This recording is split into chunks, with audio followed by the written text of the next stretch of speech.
Welcome back to another episode of Fox40 Foodies. I'm Chef Aubrey. Today we'll be doing another holiday edition with our chicken noodle soup.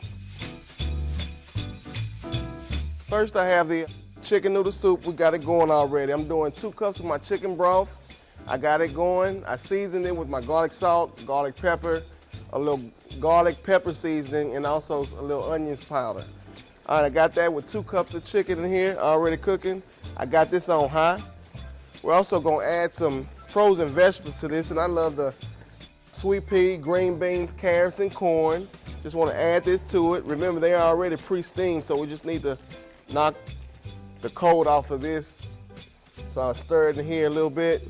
And I pre-cooked some noodles, which I like to use the egg noodles in my chicken noodle soup, because I just love those smaller noodles, and I don't have to spend time sucking up the spaghetti style noodles. So we'll let this simmer for about 10 minutes on a medium high, and we'll be right back. All right, now that the soup simmered down, I added my noodles already to it. We're gonna give it a nice little mix here. Remember, the longer it's set, we've set for 15, 20 minutes and just come back and heat it up. That season's just gonna soak right into that chicken and these noodles and make this dish that much better.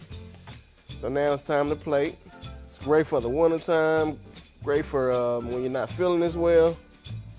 Can make some of this soup. Takes about 20 minutes.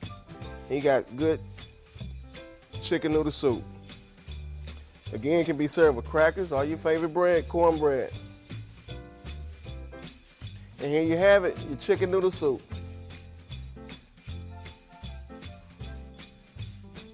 You can find this recipe and more at fox40jackson.com.